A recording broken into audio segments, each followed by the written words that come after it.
Things aren't always as they seem in the cellar, and today that was especially true. The day passed by uneventfully until exactly 3:18 when Huntley sauntered up to the register. A beleaguered April looked up from her phone. Huntley, why are you about to interrupt my break? You're not on break. April rolled her eyes. Not anymore. Well, I am on break. And I thought, you know what? I think I'll buy one of those bags of chips at the register today. You mean one of these? April picked up a gray plastic bag from the counter and wiped the dust off of it. I always thought these were decorations. What brand are these anyway? The logo is completely faded. Oh, good. I like surprises. Hunts, I don't think you should eat these. Why not? It's my choice. And it's his money. Suddenly, Linus emerged from the shadows. Huntley and April both yelped in surprise. He can do what he wants with it. God, Linus, why can't you walk into a room like a normal person? Where's the fun in that? Where's the fun in that? Well, since you enjoy barging into people's conversations, why don't you go help Mac with the other customer over there? What? That's not fair. This is whistleblower retaliation. That may be so, but still, he looks like he's struggling. The three of them leaned out to peek at the scene. Mac was gesturing wildly at a customer wearing a three-piece suit, who was standing with his arms crossed and a smug look on his face. Never even heard of those drinks, man. Well then, maybe you should go get someone more educated in fine liqueurs. Straightening his bow tie, Linus looked back at April with a new determination. What I meant to say was, thank you for giving me this wonderful opportunity to assist my fellow employee, April. Happy to help. My time has come. Excuse me, gentlemen. April turned back to Huntley. Now, where were we, Huntley? Oh my god, what are you doing? Eating chips? You haven't even paid for them yet, and you can't pay for them because the barcode is faded. Relax, April. Here's $5, and here's a little extra something for your troubles. Oh, keep your money. Just try to make it through your break without getting food poisoning. Bet. Huntley strutted off victorious to the break room. Meanwhile, Linus was speed walking over to Mac and his customer for what he thought would be quick damage control. Good sir, I could not help overhear that you require assistance from a connoisseur of fine alcoholic beverages. As a matter of fact, I do. And judging by your smart attire, I would imagine you are such. That would be correct, my good man. Linus, my guy? Could I please have a word with you in private? Of course, Mac. Just after we show this man of impeccable taste what fine service the cellar is capable of. That's the thing. I don't think this guy knows what he's talking about. He's, Nonsense!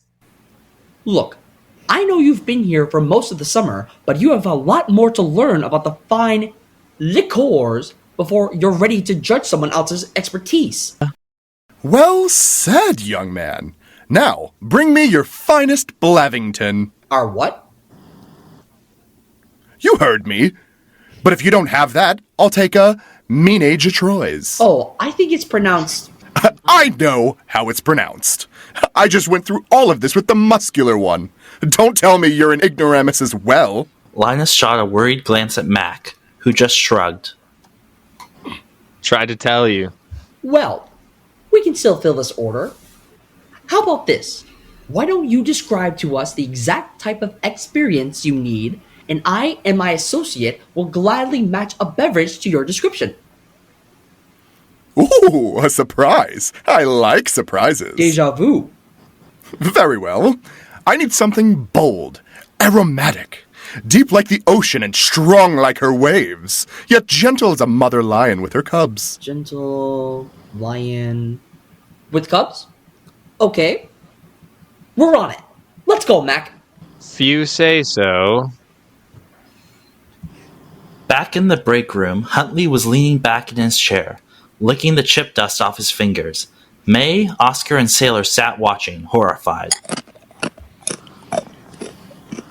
Hunt, can I just get a chip before you put your fingers back in the bag? Oh, what happened to your new lifestyle? Oh, I'm still on that grind. I just allow myself one chip a day. Just one? Just one. Lays would hate you. Sorry, bro, but it will have to be just none. I just finished them off. I won't tell you how good they were. It would break your heart. Bro, I'm looking at a half full bag. What? Huntley sat up, and sure enough, in front of him was a half-full bag of chips. But that's impossible. I ate them all. I know I did. So what? Do you think the bag just refilled itself? Huntley looked at Sailor, his eyes widening. Oh god, wait, that's not what I... Sales. That's it. This bag has to be refilling itself. I've got to go get the rest of these. And with that, Huntley bolted for the front. The other three looked at each other awkwardly. You know, I'm not sure that could have gone any other way. At this point, I've come to expect this from him. This is nothing. You should have seen him before Sailor went straight. Now he doesn't even egg him on. You're so boring now. I am not. Oh, that's my alarm. Break time's over. I rest my case. Speaking of, it's odd that so many of us had breaks at the same time today. Oh, I'm not on break. I just don't want to be out there. I'm not on break either, but I called an old lady up on the sales floor today, and I think she's trying to get me fired, so I'm just hiding. You think I should prepare a new disguise just in case? Oh my god. Sailor left the break room and headed back to the sales floor, passing Linus and Mack on their way to the back room. We don't keep this stuff up front, but someone as verbose as this customer would surely be delighted to see it. What is it? It's a deliciously bold, sweet red wine. Hard to find this side of the Mississippi. Okay, Linus, I think that's a bad choice. Mr. Liquor Expert out there told me... Yes, I know, Mac. He doesn't exactly know all the brand names by heart. But you can clearly see the soul of a great sommelier hidden within that facade, where he uses his vast memory for other things. You're the boss. I'll try not to let that go to my head. It did, in fact, go right to his head. Back on the sales floor, Linus eagerly strode up to their customer and presented his find. Behold! Oh, look at this! This is wonderful! You've done it! Oh, I was just starting to have my doubts. But this! Mwah! This deep red wine will be a hit at my sushi party! Your what? By now, your associate must have explained it to you. I was in the market for a fine wine that would complement the elegant, refined taste of an authentic Japanese, handcrafted, artisan sushi roll. Yes! Oh, I think this will do nicely. I will take 25 bottles of this beautiful beverage. But no, wait! It's just that, Hey, Linus? Can I maybe speak to you in private now? yes. Very much privacy. We'll be right back with you, good sir. Of course, take your time. Linus speed-walked out of view, with Mack in lockstep. Mac, this guy's an idiot. I don't think he's ever ordered a drink in his life. I know, dude. And he told me about the sushi party before you showed up. He did? Why didn't you tell me? Because you two kept bowling me over with your elitist wine connoisseur crap. Oh. Yeah. Mac, I'm sorry. I just... You don't have to say it. You're desperate to prove yourself and gain a place in the world of fine liqueurs. But dude, oenology is a skill you already possess. You're a veritable wine expert. What you need to do is recognize and validate the skills and experience of those around you. That will elevate you from the status of novice to that of a luminary. Wow. When did you get so wise? Have you ever listened to me before? Point taken. You know what, though? I've been watching that customer And I think he feels the same way you do. Only instead of knowing a lot about this stuff, he knows a lot less, and he doesn't want us to know that. Really? Oh, the irony! Alright, listen. New plan. Mac, my trusted peer, equal partner, inspired confidant, please tell me everything that the confused gentleman out there told you, and we'll figure this out together. Excellent. So he was actually surprisingly detailed about his party. While Mack and Linus schemed on one side of the aisle, Huntley was arguing with April on the other. April, I'm telling you, I need all of those chips. And Huntley, I'm telling you, I won't sell any more of these until you survive a full 24 hours outside of a hospital. Arr. Why do you want them so bad anyway? Because. Promise not to tell anyone. Besides May, Oscar, and Sailor. That is. Huntley, if my sister knows, then it's a pretty safe bet that everyone else knows too. Damn it. Fine then. I'll cut you a deal.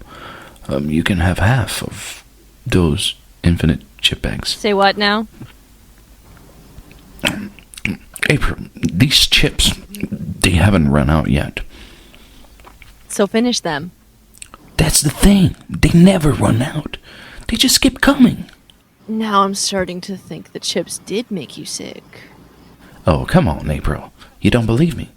I admit I have been wrong about the seller's supernatural nature in the past, but this time I have witnesses.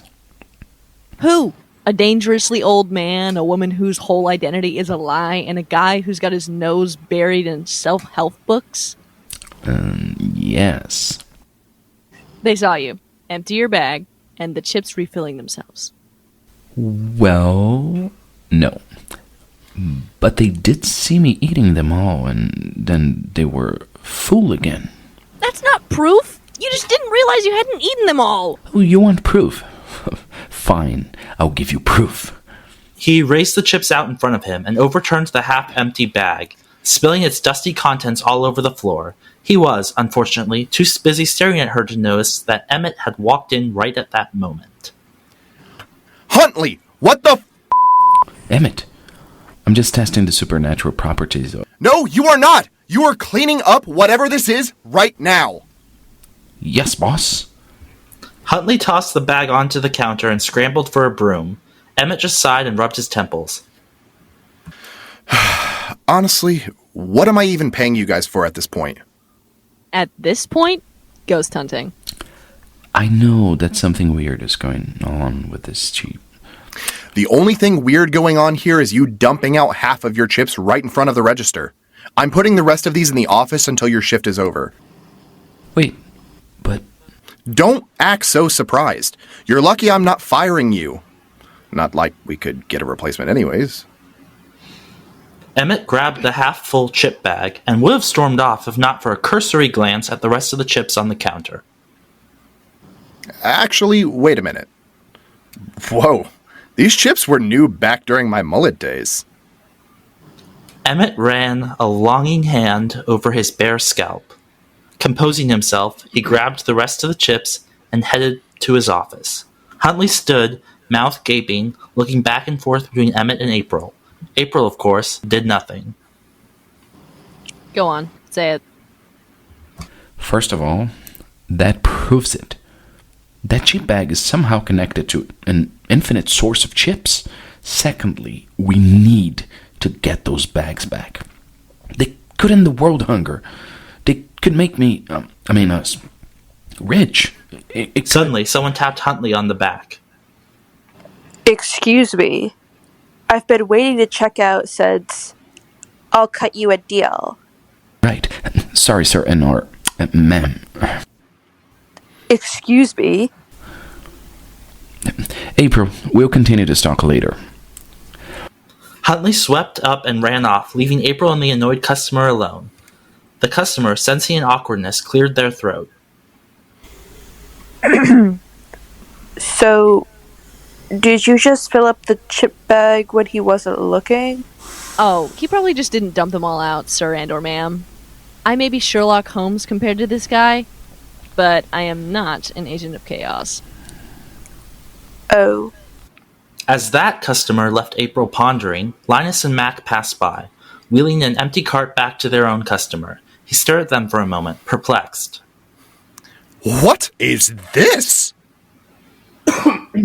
Linus looked to Mack. They nodded at each other, and Mack went to the shelf for a bottle. After discussing the details of your party with my compatriot, We have decided to pair you with this. Chardonnay?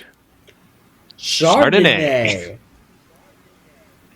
Now, at first, I was just going to suggest a Verdejo. But I reminded him that the majority of your sushi would have lobster in it. Exactly. And everyone knows that Chardonnay is a great complement to lobster and crab. Yes, of course. Every flavor has its pairing, my good sir. Which is why for the spicy rolls, we have this Sauvignon Blanc. 2 flavors? Oh my goodness! I hadn't thought of that. Not to worry. You sought expertise at the cellar, and the experts delivered. Or we will deliver. Where's your car? Oh, yes. Let me pay while you get the cart ready, and I'll show you to my car. Thank you so much, boys. The customer bounded away, ecstatic. Wow, that was so much easier than I thought it would be. Of course, bro. Once we combine our efforts, we can accomplish anything booze-related? Yikes, when you say it like that. Yeah, we'll have to work on a motivational motto. As Emmett surveyed the sales floor, Mack and Linus's customer approached him. He said nothing, but handed Emmett a business card. Richard Kissinger?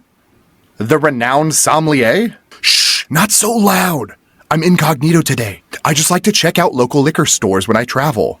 Do what you love and all that. Yeah, of course. My apologies. And how was your experience here at the cellar? Oh, it was wonderful. In fact, I came to congratulate you and offer you a bit of advice. Oh? You see, I have a habit of testing the rising generation. Today, I certainly tested the patience of your 2 young employees. I wasted much of their time pretending to be ignorant of our whole trade, and frankly, they astounded me with their knowledge of not just wines, but my own personal need for the right type of beverage. I'll be sure to pass that along. What struck me the most, however, was that neither of the 2 were very competent without the other. Oh? I mean no offense, but take the strong one. He seems new and inexperienced, but he asked all the right questions. He knew right away that I had no idea what I was doing, and that I had a very specific need. On the other hand, the smartly dressed young man had all of the knowledge and expertise to help me, but he was blinded by his own sense of self-importance.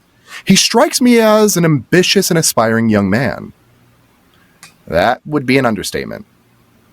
Then I suggest you give him more of an opportunity to grow. His knowledge is extensive, but he could stand to learn leadership from a leader, if you get my meaning. You want me to mentor him? Maybe, if you feel you are the kind of leader others should emulate. With that, the wine expert in disguise left. Emmett just sat and pondered. Huntley eyed the chips through the little glass window on the door. Emmett was out of his office for a bit. Now was the perfect time to get in, grab the chips, and hightail it to Mexico. So why the hesitation? The door was unlocked. It's always unlocked because of Emmett's new age open door policy. All he had to do was... Sailor! Don't sneak up on me like that. Nope, none of that. Don't compare me to Linus and his stealth stats. What are you doing, man? What does it look like I'm doing? I'm making off with those chips and... And what? You planning to start an infinite chip farm in your basement apartment? Not me. We. Well, we plus April. I had to cut a deal. Hun, man, please. You have to know. Please tell me you know that those chips are not infinite. Huntley threw Sailor a grin, but not before Sailor could see the hurt in his eyes. Why can't you just believe it for a bit? Stop hiding away behind that lifestyle of yours and just have fun for once, like we used to. I'm sorry, Hunt. It's just... It's time to grow up. Sailor looked away. Huntley left. Not everything is as it seems in the cellar. Sometimes chips are chips, customers are customers, friends are friends, and sometimes they're not.